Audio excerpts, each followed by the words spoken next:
I got recruited to play basketball from schools all over the country. And here's how I learned how to sell. College basketball coaches and football coaches in America are the greatest salesmen on this earth. And here's why. They don't sell tangible products.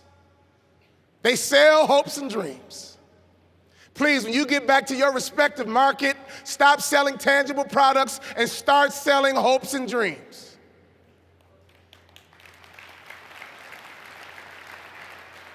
You must understand that people buy based on emotion.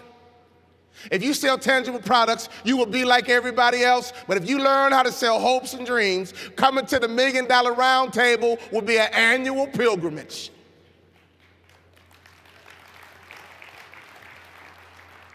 My doorbell rang and all these schools are coming in and out of my living room. The funny thing about this, they all were good, but after a while they all looked alike, acted like, and sounded just alike. They all traveled in packs of threes. They all had on university-issue golf shirts. They all hopped out the same exact rental car. They came into my living room. They always put down a colorful brochure on the coffee table. They always had one Asian and one African American on the cover of the brochure. And that's when I learned the word propaganda. You're trying to convince me that Iowa is diverse. And after a while, they all looked alike, acted alike, and sounded just alike. At 17 years old, I went to my mom, I went to my dad, and said I had to make a tough decision, but they all look just alike. At 17 years old, I was begging for someone to differentiate. I don't know about you, but I hate making tough decisions. I hate making tough decisions. I love no-brainers. When I make no-brainers, I don't second-guess my decisions. When I have to make a tough decision, I always have this thought in the back of my head that I make the tough decision.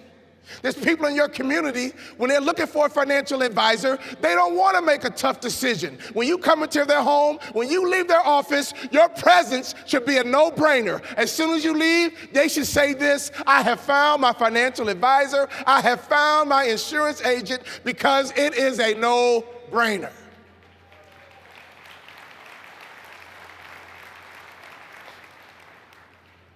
One day, my luck changed. The doorbell rang, and there was a man standing at my door named Clem Haskins from the University of Minnesota. He did not travel in a pack of three. He did not have on a university-issue golf shirt. He came into my house, three-piece suit, fresh haircut, looked like success, looked like money. For the life of me, I can't figure out why a financial advisor would come into someone's home and not look like success and not look like money. Let me help you out. If you're going to come into my house and try to convince me to give you my money to manage, you should look like you have some money yourself.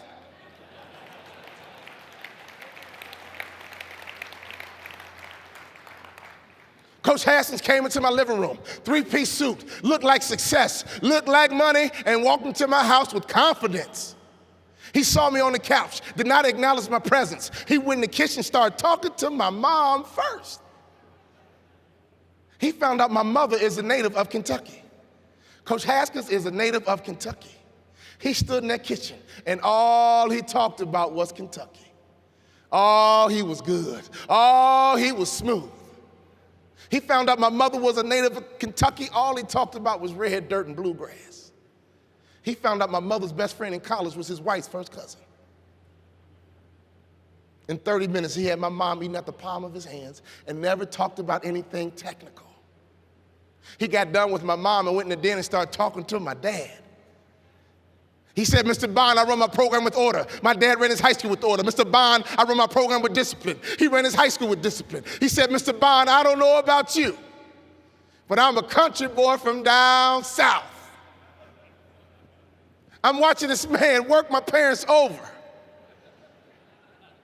He said, I don't know about you, Mr. Bond, but I'm a country boy from down south. And I might lose you right now, Mr. Bond, because most coaches will come in here and lie to you and guarantee you some playing time. Not me, Mr. Bond. Where I come from, there is no free ice cream, Mr. Bond. I don't know about you, Mr. Bond, but I'm a country boy from down south. And if your son plays for me, he will get nothing free. He must earn his playing time.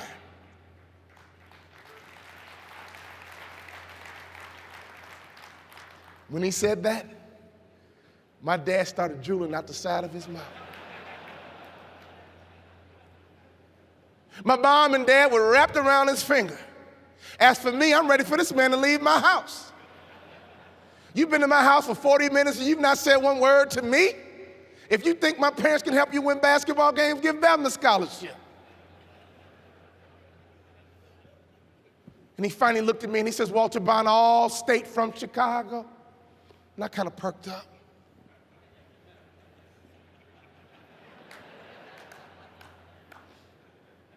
You're the key, son. You are the key.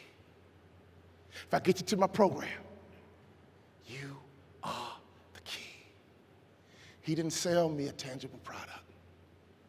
He sold me a hope and a dream. And all of a sudden,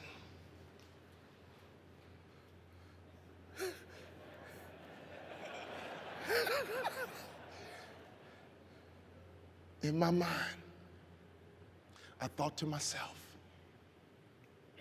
I like him. As soon as he left, my mom and dad and I counted around the kitchen table. And we said, what do we think? Mom, do you like him? Oh, yeah, I love him. He's from Kentucky. I said, Dad, do you like him? Oh, yeah, he's a country boy from down south. Well, Walter, it's most important. I mean, you're the one that's going to play for him. Do you like him?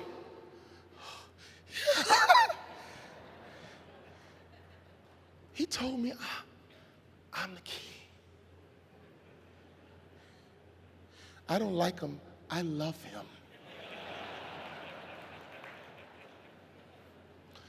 When you leave someone's home, they're going to ask the same question. Well, you know, we've seen 5 financial advisors. We've had about 4 or 5 insurance agents come in. What do you think about this last one? Did we like him? Did we like her? If the answer is, does the conversation go to the next level?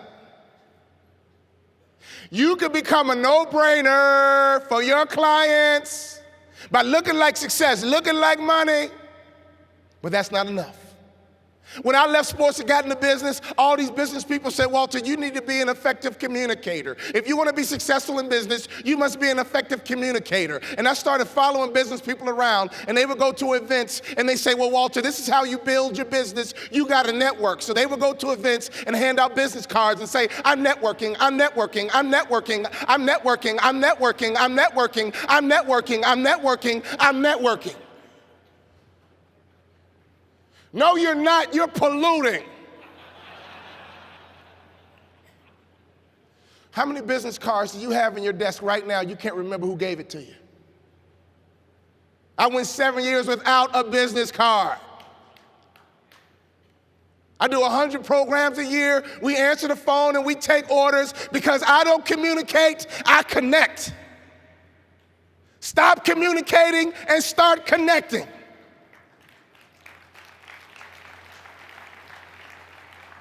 The likability factor is the best kept secret in business. People want to buy from people they like. When Coach Haskins left my home, he was likable and it was a done deal. When you leave my house, you should be a no-brainer because when you leave my kitchen table and my wife and I look at each other, we should say, you know what? I really like him. I really like her. He must be a part of the $1 Million Round Table because it's a no-brainer.